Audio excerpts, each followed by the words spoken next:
Ok, eh ben on va se faire ça tous les deux, Freda, ça va être nickel. On va démarrer. Donc bienvenue dans ce nouveau webinaire consacré aux fonctionnalités de Moodle. Aujourd'hui, on va parler alors un petit peu de Moodle, mais surtout de classe virtuelle. Et on avait envie de vous montrer comment finalement une solution de classe virtuelle peut s'implémenter en fait dans un LMS Moodle, puisque la particularité de Moodle, c'est de pouvoir accueillir en fait des briques pédagogiques et de construire en fait des parcours de formation. Et pour pouvoir construire ces parcours de formation, on agrège en fait des briques pédagogiques. Et parmi les briques pédagogiques, les activités pédagogiques que l'on peut proposer, on a déjà parlé de pas mal de choses, des PDF, des vidéos, des modules auto-formatifs. Et il y a également la possibilité d'ajouter ce qu'on appelle une classe virtuelle. Alors, ce n'est pas Moodle qui gère la classe virtuelle. Il faut bien comprendre cela, parce que ce ne sont pas les mêmes types de serveurs, parce que ce ne sont pas les mêmes exigences techniques.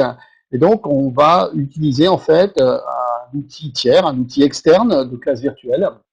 Donc, on va vous en montrer deux aujourd'hui, et qui va venir en fait renforcer Moodle sur cette partie de formation synchrone, pour faire simple, avec un système de visioconférence. Vous allez voir que ça va un petit peu plus loin que de la visioconférence, ce qu'on peut faire en fait sur ces notions de classe virtuelle. Donc, ce qu'il faut bien comprendre, c'est que ce n'est pas Moodle qui est la classe virtuelle, c'est qu'on va appeler en fait un service externe à Moodle et l'implémenter en fait dans la partie LMS, de manière à gagner en fluidité et en facilité d'usage et d'accès, à la fois pour les apprenants, pour les formateurs, mais aussi pour les administrateurs de la plateforme, puisque tout va se faire au sein en fait de Moodle, sans avoir besoin de passer par une solution externe. Donc un grand confort en fait dans l'ergonomie, dans la manière dont on va présenter notre activité pédagogique au sein de notre centre de formation virtuel, comme j'aime bien à l'appeler.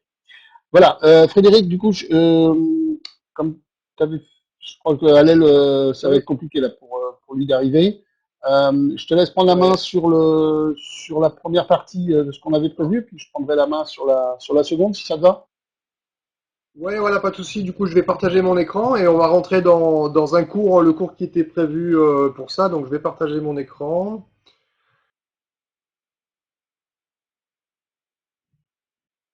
Alors, nickel, ok, c'est bon pour le rose, impeccable. Alors, du coup, là, on se retrouve dans le cours et on va tout simplement essayer de mettre une activité de classe virtuelle en place. Alors, aujourd'hui, on va vous en présenter deux. Moi, je vais commencer avec Big Blue Button et puis Jean-François va s'occuper de Classilio.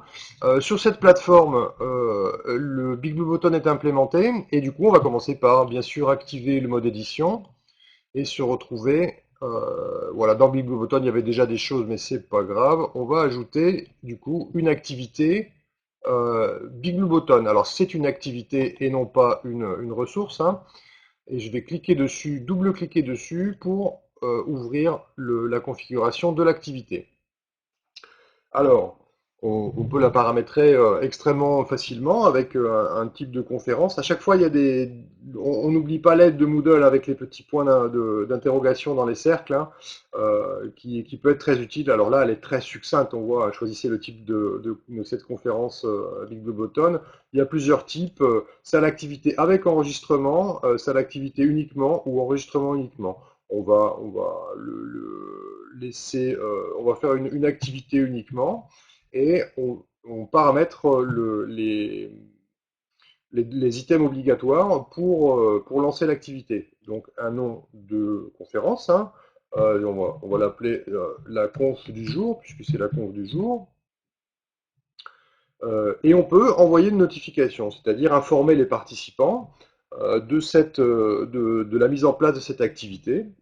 Et on va voir qu'on peut également configurer un message après aux participants. Toujours la petite aide ici, hein, envoi de notifications aux utilisateurs inscrits, ils informant que l'activité a été créée ou modifiée. Ok, on va afficher plus également et on peut afficher une description qui va, elle, apparaître ou non sur la page du cours. D'accord. Voilà. Alors on peut mettre, je sais pas moi, activité obligatoire. Voilà. Obligatoire, par exemple. On va paramétrer un message d'accueil si on veut. Sinon, par défaut, il y aura un message d'accueil. Et on peut le configurer sans problème, hein. C'est le message d'accueil que vont avoir les, les auditeurs dans la salle, avant de rentrer dans la salle. Ok? Alors, je ne vais pas le mettre ici. Pas de on peut mettre des contenus de présentation qui vont nous servir à présenter notre classe virtuelle, un PowerPoint ou n'importe. Et on va pouvoir inscrire des participants extrêmement facilement. Alors ceux qui sont inscrits au cours, il y a plusieurs possibilités de paramétrage là-dedans. On peut inscrire directement tous les utilisateurs inscrits, ou bien par rôle, et donc on choisit le rôle qu'on veut inscrire, et donc ça inscrira l'ensemble des gens qui ont ce rôle-là, ou un utilisateur en particulier. Et là, on voit qu'on en a trois dans ce cours-là, Jean-François, Allèle et moi-même. Et du coup, bah, je vais ajouter Jean-François à l'activité. Donc moi, par défaut, je suis comme modérateur, parce qu'il faut évidemment quelqu'un pour l'activité dans la classe, et puis un participant qui est Jean-François. La session, on va pouvoir l'ouvrir dès maintenant, à 10h04 par exemple. Voilà, c'était le moment où j'ai commencé à paramétrer l'activité. Et puis, on va clôturer l'activité aujourd'hui 10 avril à 1 heure plus tard, à 11h par exemple.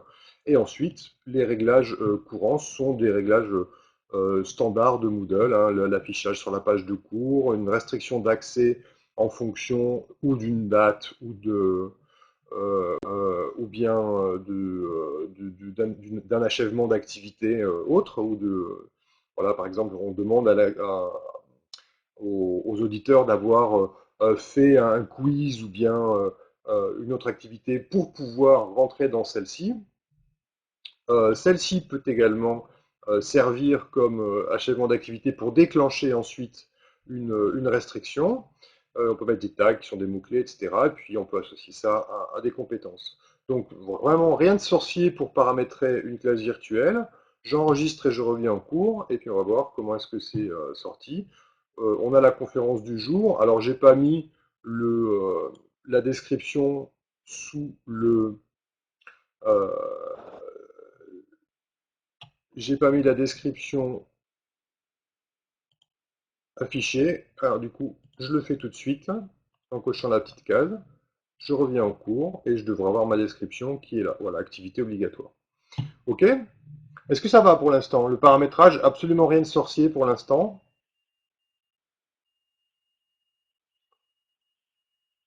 Qu'est-ce qu'un tag? Alors un tag, c'est une, un mot-clé ou c'est une catégorie, enfin, c'est des mots-clés. On va considérer que ce sont des mots-clés qui permettent, par exemple, d'aller rechercher une activité, un cours dans Moodle. Voilà, un mot-clé, dit Jean-François également. Ok, on continue. Je vous Oui, propose alors des... juste pour préciser, effectivement, Frédéric, Oui, ouais, en fait, dans une plateforme, en fait, les cours sont organisés en fait selon une arborescence qui est déterminée par des catégories. Donc, on a plusieurs branches, des branches faites en fonction des catégories, des sous-catégories que l'on met en place. Mais parfois, on peut avoir le souhait de pouvoir non pas identifier par une catégorie, mais d'identifier par un mot-clé. Je vais prendre par exemple, si vous avez une organisation de votre plateforme par diplôme, par exemple, vous avez diplôme, je sais pas. BTS 1 et puis BTS 2. Mais dans les deux, vous avez de l'anglais. Donc, vous pouvez très bien avoir une arborescence, en fait, une branche de votre arbre qui va sur BTS 1, avec tous les cours du BTS 1 et tous les cours du BTS 2. Et puis, vous avez un mot-clé qui est anglais, qui va vous permettre de sortir tous les cours d'anglais, par exemple, qu'ils soient de BTS 1 ou de BTS 2. Donc, ça permet de croiser les tris, en fait.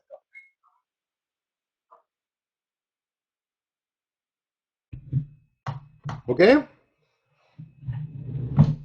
Du coup, on va essayer de lancer la classe virtuelle, Jean-François.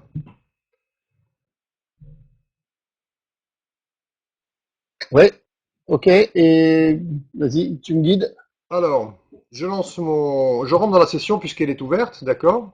On rentre dans la session et voici l'interface. Alors, on va me demander de rejoindre l'audio d'une certaine manière. Donc, moi, j'ai un microphone de type de bureau, hein. Donc c'est ce que je fais et j'autorise évidemment Big Blue Button à accéder à mon micro. Alors il y a un test d'écho. Ça risque de provoquer certaines interférences dans la classe virtuelle. Là, voilà. Alors du coup, je clique oui et puis je vais vite enlever mon micro de la classe virtuelle. Voilà. Ok, donc là j'ai plus de son qui arrive dans Big Blue Button. Je me connecte. Donc, de mon côté, de mon côté, pardon, ce que je fais, c'est que je me connecte à la plateforme sur laquelle Frédéric a programmé le cours. Donc celle-ci. Hop, je vais dans le cours webinaire à l'aile puisque c'est là que l'activité a été programmée. Et je vais Voilà. cliquer tout simplement de mon côté. Je suis en train de le faire. Alors, je ne sais pas si tu es sur conf du jour. Ouais, c'est la conf du jour, c'est ça. Donc j'ai à Ok, l'écran donc je partagé. clique sur conf du jour. Ok, Je vois que c'est une voilà. activité obligatoire et je clique comme l'a fait Fred juste avant. J'entre dans la session à mon tour. Et Jean-François va se retrouver ici, donc on va le voir apparaître dans notre interface Big Blue Button. Ah, ben voilà. Voilà. Donc voilà, ici, Jean-François. Ok, c'est tout simple. Alors après, on peut faire à peu près tout ce qu'on veut dans Big Blue Button, hein. On peut chatter, mettre les webcams en route, communiquer par audio, et puis faire de la présentation. Et évidemment, ce qu'on est en train de faire ici dans Classilio, du partage d'écran. Euh, voilà. Est-ce que... Alors là, on met une classe virtuelle dans une classe virtuelle, c'est assez rigolo, hein. On fait pas ça d'habitude, hein, bien sûr. Est-ce que c'est bon pour vous? L'idée d'aujourd'hui, c'était vraiment de regarder la simplicité d'utilisation d'un plugin de classe virtuelle à l'intérieur de Moodle. Voilà. Ok. Alors, je vous propose de voir un petit peu la différence avec Classilio maintenant.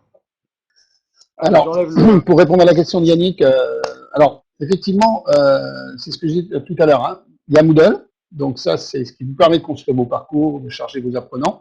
Et Biblioboton, c'est une solution externe, donc il faut qu'elle soit installée, il faut qu'elle soit paramétrée en fait pour votre compte. Et ensuite, on connecte Biblioboton à Moodle.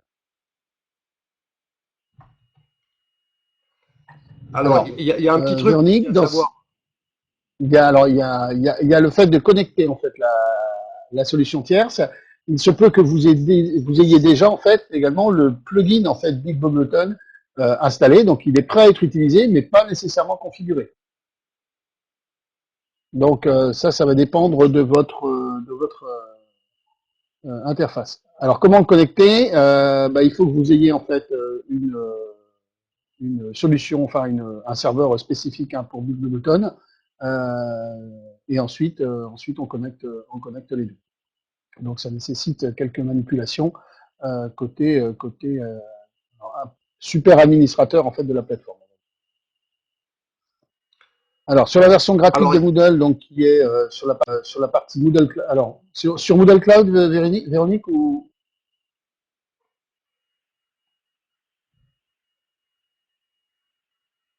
si c'est sur Moodle Cloud, vous avez en fait il y a un big button de global en fait, hein, voilà, global en fait qui est proposé, qui est déjà installé en fait dans le Moodle Cloud, donc vous avez un accès à cette possibilité d'utiliser Big Button, alors avec toutes les précautions que l'on a hein, bien sûr sur des configurations gratuites, et puis vous n'avez pas la main en fait hein, sur là où vont vos données, etc. Hein, donc c'est aussi un outil à prendre avec prudence. Je préfère le souligner parce qu'on entend énormément d'informations sur Zoom en ce moment, notamment qui est très controversé par rapport à ça et leur lien avec quelques grosses majors et ce qu'ils font en fait, des traces hein, laissées par les uns et les autres lorsque il y a utilisation de ces systèmes de classe virtuelle. Il faut bien avoir conscience hein, que c'est un autre système que votre Moodle, hein, que les deux communiquent, c'est bien un autre système que votre Moodle. et Ouais, Big Blue Button, c'est verrouillé en fait, hein, au niveau du Button de Cloud. ouais, mais c'est quand même une manière de tester le Big Blue Button. C'est un peu le Bien seul sûr. endroit où tester de manière complètement gratuite et on n'a pas besoin d'avoir installé toute la solution sur un serveur. Parce que quand on est sur un Moodle classique, on installe un Moodle classique sur son ordinateur d'une manière complètement libre, hein. On peut mettre le plugin à l'intérieur, ça va marcher, sauf que on aura accès juste au serveur de démo de BigButton et on ne peut pas l'utiliser en tant que tel. Donc il faut configurer sur un serveur toute la solution. Et c'est ça qui est complexe en fait. Voilà. Mais par contre, dans Moodle Cloud, on peut tester la solution. Il l'offre avec certaines restrictions. Il me semble de mémoire qu'on peut pas enregistrer les sessions, par exemple, quoi. Mais bon,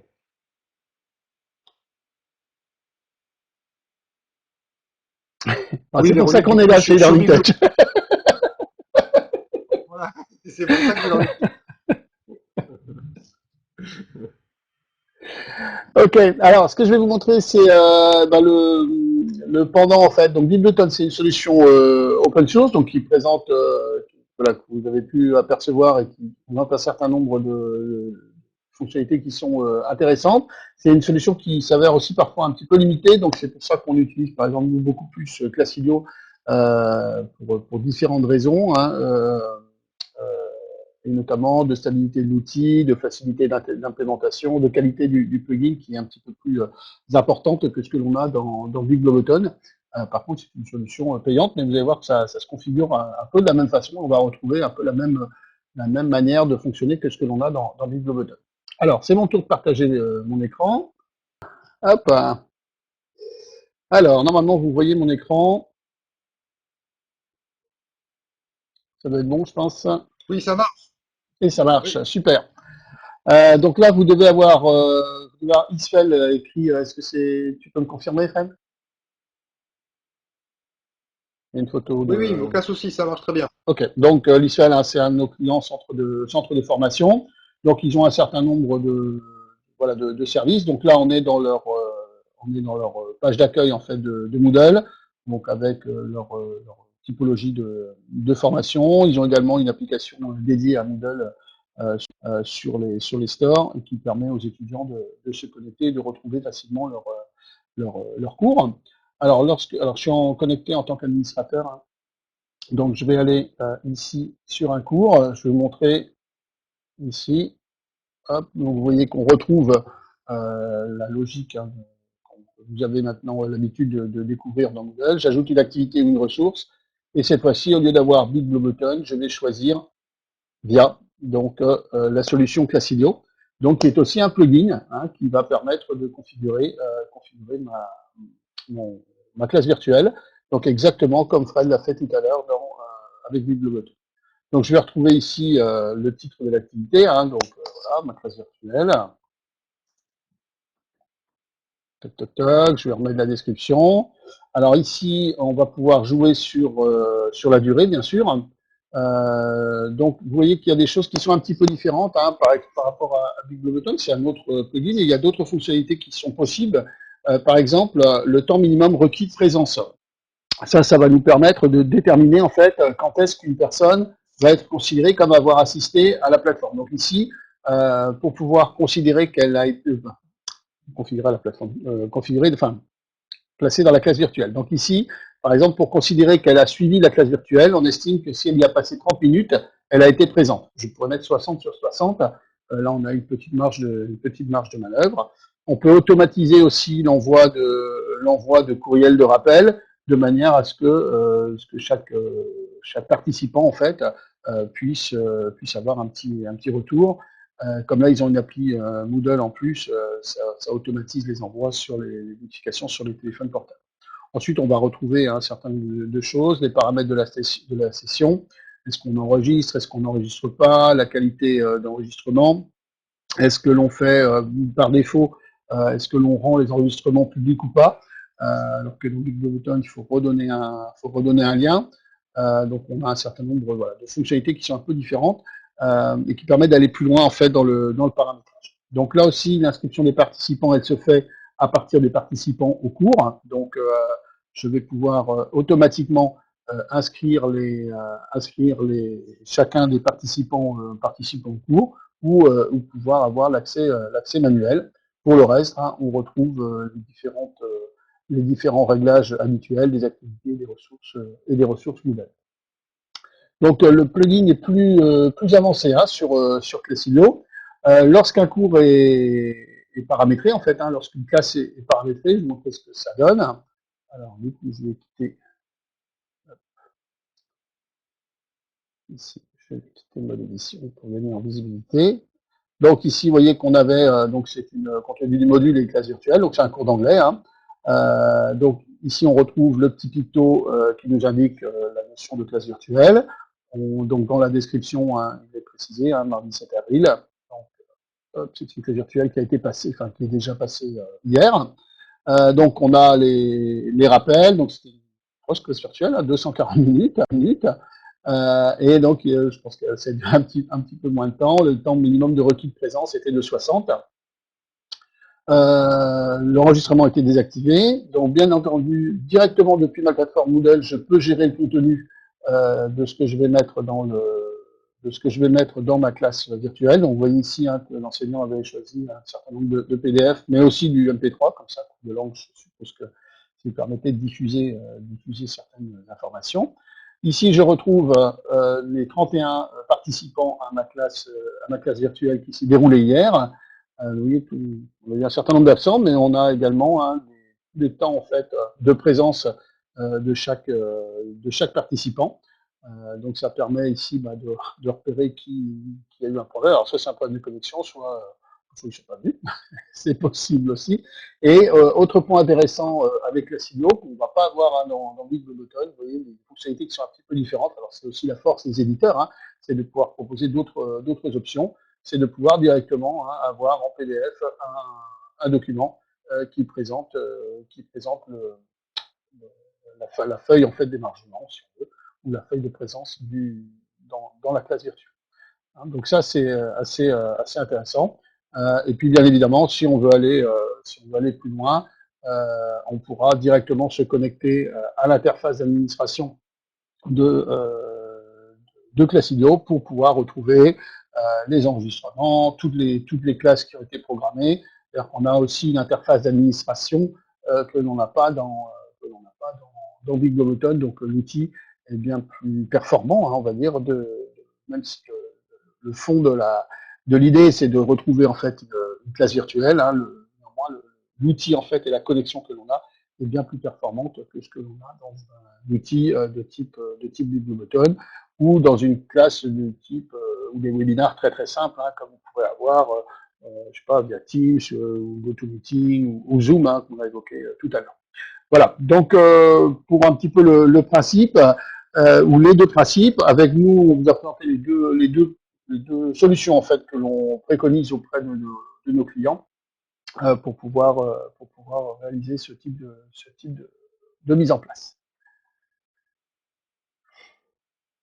Alors, la plateforme, ce que vous entendez par plateforme, s'agit-il donc de la plateforme de classe virtuelle ou de la plateforme Moodle? Ou des deux?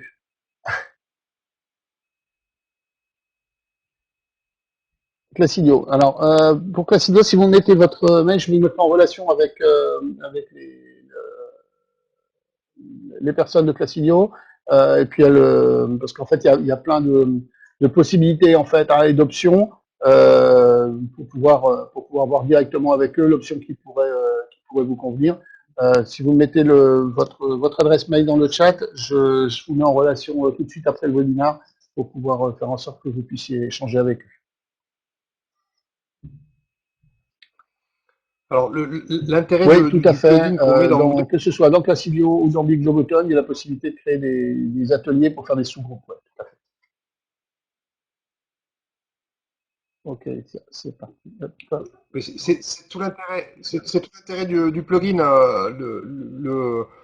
Les plugins qu'on met dans Moodle facilitent énormément la gestion qu'on peut avoir, l'intégration à une classe et puis la gestion de la classe virtuelle. On peut avoir une solution externe en fait de classe virtuelle comme Classilio qui peut être adaptée sans Moodle, mais du coup on va avoir des problèmes de planning, de rapport, enfin il y a plein d'intérêts en fait à avoir un plugin qui se met dans Moodle pour les classes virtuelles.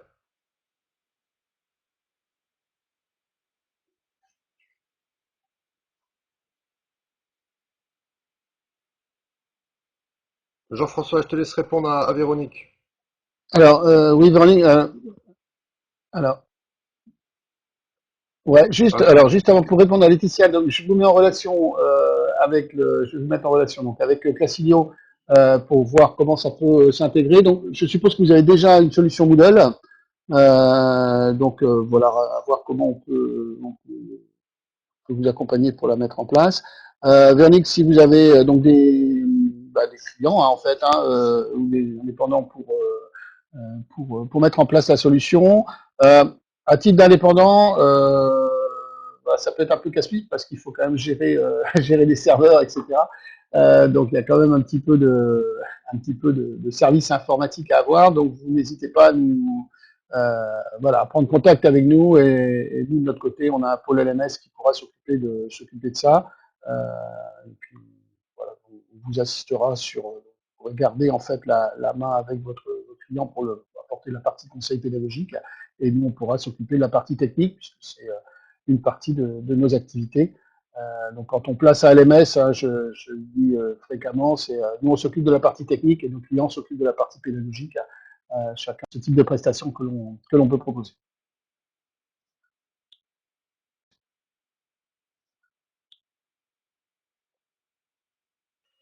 est-ce que vous avez d'autres questions? Vous m'entendez pas? Si, c'est bon là, non? Ouais, moi je t'entends. Fred. Ouais. Ok. Est-ce que ça a répondu un peu à vos attentes sur cette configuration de classe virtuelle dans Moodle?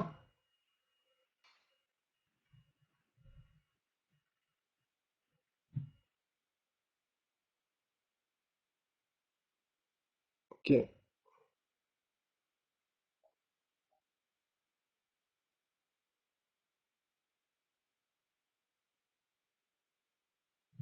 Ok, très bien. Bah, écoutez, merci d'avoir été présent ce matin. Donc, comme vous l'avez vu, hein, on a d'autres webinaires qui sont programmés. Donc, surtout, n'hésitez pas à nous rejoindre. Toute la liste est disponible sur notre site web. On en a d'autres qui sont en cours de préparation et qui vont aussi se mettre en place. Dans l'idée, c'est qu'il y en ait un le matin et un l'après-midi, à peu près tous les jours, sur des sujets différents. Donc, on a abordé déjà pas mal de sujets qui sont disponibles aussi en replay avec les supports. Donc surtout, n'hésitez pas à nous rejoindre. Et puis, pour ceux qui sont là déjà depuis le début du confinement, régulièrement à nos webinaires, c'est toujours un plaisir de pouvoir échanger avec vous. Et puis on ne désespère pas de pouvoir se croiser en réel à un moment. Hein.